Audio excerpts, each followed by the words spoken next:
So hello everyone, welcome again in learning with basics. Learning with basics में आप सबका स्वागत करता हूं। और आज के इस वीडियो लेक्चर में हम लोग क्वाड्रेटिक इक्वेशन के अंदर बहुत ही शानदार और बहुत सुंदर सा कंसेप्ट सीखने वाले हैं, जिसका की नाम है nature of the roots of the equation. Quadratic equation chapter में क्वाड्रेटिक इक्वेशन चैप्टर में हम लोग देखने वाले हैं नेचर ऑफ द रूट्स। क्या देखने वाले हैं हम लोग? Nature of the roots of equation. जैसा कि देखने से लग रहा होगा कि कैसा नेचर होगा, nature of the roots of an equation.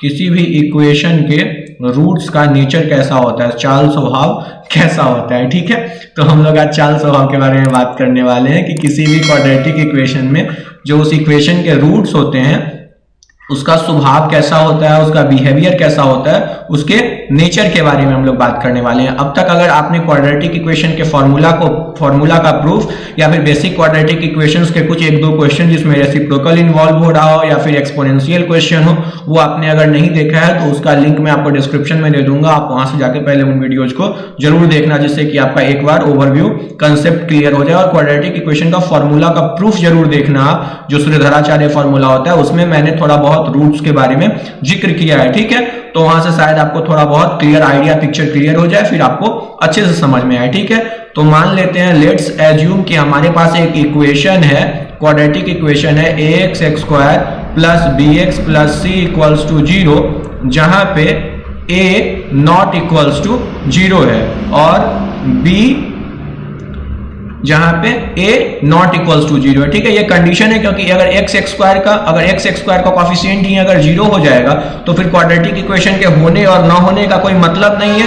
ठीक है, तो फिर क्वाड्रेटिक इक्वेशन के होने और ना होने का कोई मतलब नहीं है। ये बीच में हॉर्न्स इतना डिस्टर्ब करता है कि क्या बताऊं आपको, इससे आप लोगों को भी ट्रबल होता होगा, लेकिन फिर भी आप वीडियो के साथ बने रहते हैं, देखते हैं, इसके लिए आपका बहुत बहुत शुक्रिया, बहुत बहुत धन्यवाद। तो चलिए पढ़ाई पे बैक होते हैं और फिर देखते हैं हम लोग कि अगर कोई क्वाड्रेटिक इक्वेशन है इस तरीके का, तो उस क्वाड्रेटिक इक्वेशन का जो हम लोगों ने अल्फा और बीटा दो रूट्स के लिए जो श्रीधराचार्य का फॉर्मूला पढ़ा था, उसमें हम लोगों ने पढ़ा था कि वो फॉर्मूला होता है minus B plus minus under root B square minus 4ac by 2a। ये फॉर्मूला शायद बहुत लोगों को याद होगा, अगर नहीं याद है फिर भी कोई बात नहीं है। क्वाड्रेटिक इक्वेशन के कितने रूट्स होते हैं? किसी भी क्वाड्रेटिक इक्वेशन का अगर रूट्स का बात किया जाए तो दो रूट्स होता है, एक अल्फा रूट होता है, एक बीटा रूट होता है। दो रूट तो होना ही होता है क्वाड्रेटिक इक्वेशन का। तो उस दोनों रूट्स को इसी फॉर्मूला से, इसी क्वाड्रेटिक फॉर्मूला से, इसको हम लोग क्या बोलते हैं? Quadratic formula. क्या बोलते हैं? क्वाड्रेटिक फॉर्मूला या श्रीधराचार्य फॉर्मूला। इसीलिए मैंने आपको बताया कि अगर आपने वो नहीं देखा है तो वो वीडियो का प्रूफ आप जाके देखिए, उसमें आपको बहुत अच्छे से क्लियर होगा कि इस क्वाड्रेटिक फॉर्मूला तक हम लोग कैसे पहुंचते हैं। ठीक है, तो इस क्वाड्रेटिक फॉर्मूला में जो ये बी स्क्वायर माइनस 4ac एक बड़ा सा टर्म लिखा हुआ है ना, इसी का एक स्पेशल नाम दे देते हैं हम लोग। बी स्क्वायर माइनस 4ac का एक स्पेशल नाम दे देते हैं, जिसको बोलते हैं डी। और यही डी हमारा क्या होता है? यही डी हमारा डिस्क्रिमिनांट कहलाता है। क्या कहलाता है? डिस्क्रिमिनांट।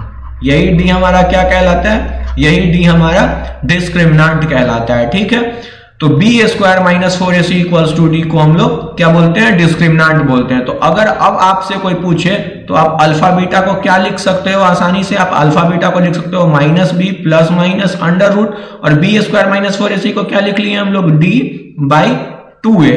तो यहां से अल्फा का वैल्यू पॉजिटिव साइन के साथ आप ले लो तो minus B plus under root D by 2a, और बीटा को अगर ले लो तो बीटा माइनस के साथ खुल जाएगा तो minus B minus root under D by 2a। ठीक है, डबल मीनिंग में बात नहीं लेना है। Minus B plus under root D by 2a और beta minus B minus root under D by 2a।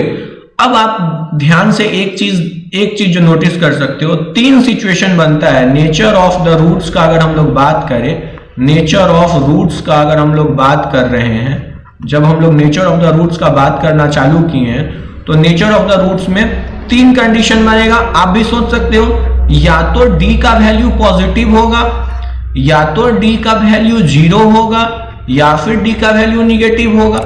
अब जब आप सॉल्व करने जाओगे बी स्क्वायर माइनस 4ac को, तो जरूरी थोड़ी ना है कि ये ऑलवेज पॉजिटिव वैल्यू ही रिटर्न करे, क्योंकि बी में अगर आप कुछ वैल्यू डालोगे ए में और सी में, इन सारे कोफिशिएंट्स में अगर आप जब वैल्यू डालोगे क्वाड्रेटिक इक्वेशन के कोफिशिएंट्स का, तो ये जरूरी थोड़ी ना है कि ऑलवेज पॉजिटिव ही रिजल्ट करे। ये पॉजिटिव भी रिजल्ट कर सकता है, जीरो भी रिजल्ट कर सकता है और नेगेटिव भी रिजल्ट दे सकता है हमको। तो तीन कंडीशन एराइज होता है, जो तीनों कंडीशन क्या है, पहला कंडीशन है डी ग्रेटर देन जीरो, दूसरा कंडीशन है डी इक्वल टू जीरो और तीसरा कंडीशन है डी लेस देन जीरो। अगर डी ग्रेटर देन जीरो होता है, अगर जैसे मान के चलिए कि सिंपल कोई क्वाड्रेटिक इक्वेशन आपके पास, सिंपल कोई quadratic equation ax x² plus bx plus c equals to 0, एक कोई क्वाड्रेटिक इक्वेशन आपको दे दिया, तो आप रूट्स निकालने से पहले अगर आपसे पूछा जाए, सिंपल क्वेश्चन ये पूछे कि tell me what is the nature of the root of this given equation, so you will have to calculate its discriminant first. आपको डिस्क्रिमिनेंट निकालना होगा पहले, और तब जो कंडीशन मैं आपको बता रहा हूं कि अगर डिस्क्रिमिनेंट का वैल्यू पॉजिटिव होगा तो आप आसानी से क्या बोलोगे, डिस्क्रिमिनेंट का वैल्यू 0 होगा तो आप क्या बोलोगे, और डिस्क्रिमिनेंट का वैल्यू लेस देन 0 होगा तो आप क्या बोलोगे।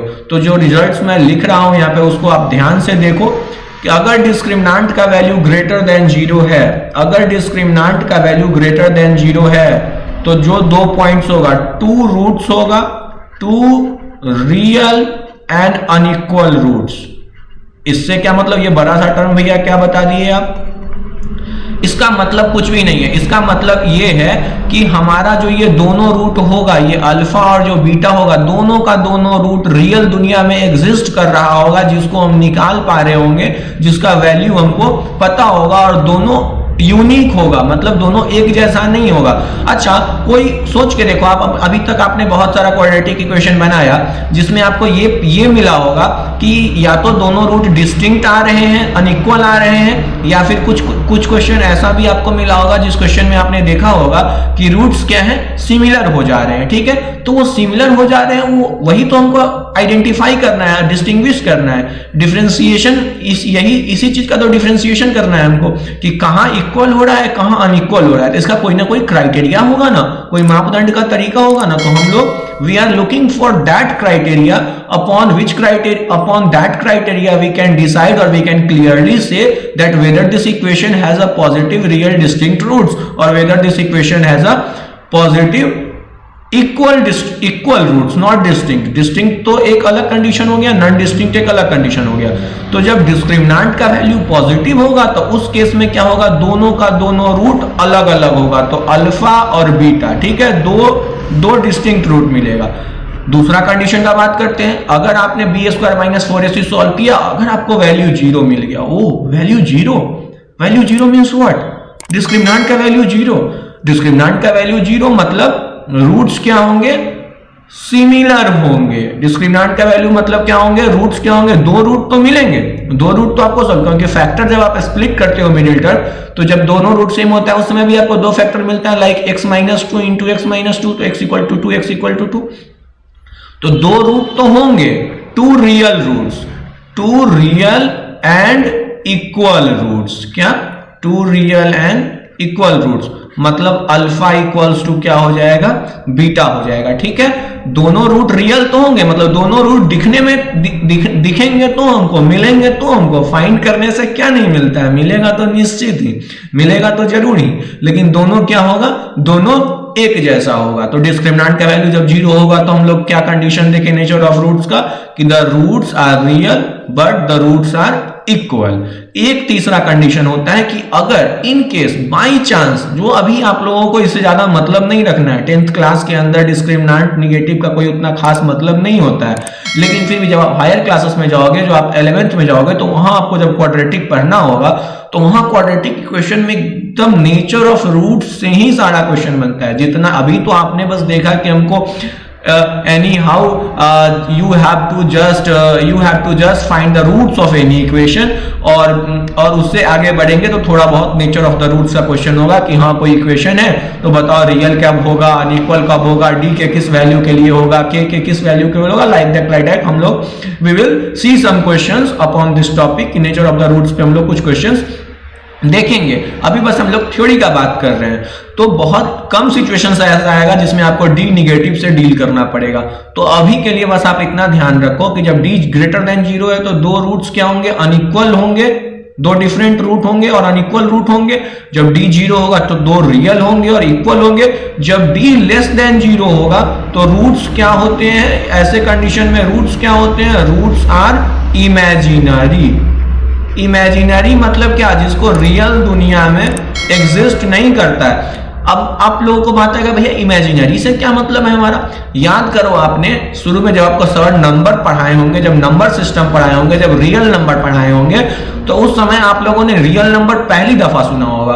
रियल नंबर से पहले बहुत तरह का नंबर का आपने नाम सुना होगा। तो रियल नंबर के टाइम शायद हो सकता है आपके टीचर ने बताया होगा कि असल में बाबू नंबर 3 तरह का होता है, एक रियल नंबर, एक इमेजिनरी नंबर और एक complex number. So number are of 3 form. Real number जो आम दुनिया में कोई भी नंबर हम लोग positive number, negative number, integer, rational number, कुछ भी, वो सब क्या है, these are the real number. जब हम लोग स्केल पे प्लॉट करते हैं 0 और फिर उधर आगे की तरफ राइट हैंड साइड में पॉजिटिव, लेफ्ट हैंड साइड में निगेटिव, तो इस नंबर लाइन पे जितना नंबर एग्जिस्ट करता है वो सारा नंबर क्या होता है, रियल नंबर, रियल दुनिया का नंबर कहलाता है। और इमेजिनरी नंबर और कॉम्प्लेक्स नंबर दो ऐसा थिंग्स है जिसको कि हम लोग 11th हायर सेकेंडरी एजुकेशन में जब हम लोग जाएंगे तो हायर सेकेंडरी लेवल के मैथमेटिक्स में पढ़ने वाले हैं। तो थोड़ा बहुत ये आइडिया होना चाहिए कि नंबर 3 तरह का होता है, एक रियल नंबर, एक इमेजिनरी नंबर और एक कॉम्प्लेक्स नंबर। तो वही इमेजिनरी वाला थोड़ा बहुत जो चीज है, फीलिंग्स है, वो इमेजिनरी वाला थोड़ा बहुत फीलिंग्स आप लेके यहाँ पे रखो।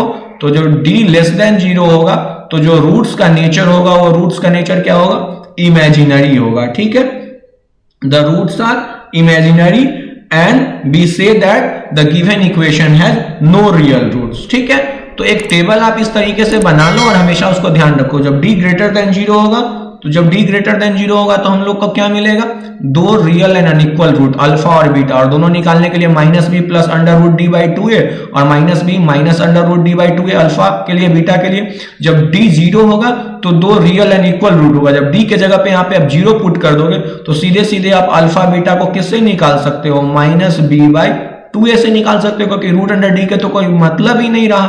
और जब d लेस देन 0 होगा तो रूट्स हमारा क्या होगा, इमेजिनरी होगा। तो यही इतना सा था कहानी नेचर ऑफ द रूट्स का। क्या था, यही इतना सा कहानी था हमारा नेचर ऑफ द रूट्स का। तो वीडियो को पूरा एंड तक देखने के लिए आपका बहुत बहुत धन्यवाद। चैनल के साथ बने रहिए, चैनल को सब्सक्राइब जरूर कीजिए। अच्छा लगता हो वीडियोज आपको तो दोस्तों के साथ जरूर से जरूर इसको शेयर कीजिए। लर्निंग विद बेसिक्स पेज है हमारा इंस्टाग्राम पे, उसको भी जाके फॉलो कीजिए। आपको बहुत अच्छे अच्छे स्टोरीज मिलेंगे, बहुत अच्छे अच्छे कोट्स मिलेंगे, जो अपडेट्स होंगे चैनल के वो चैनल का अपडेट्स भी आपको वहां पे मिल जाएगा।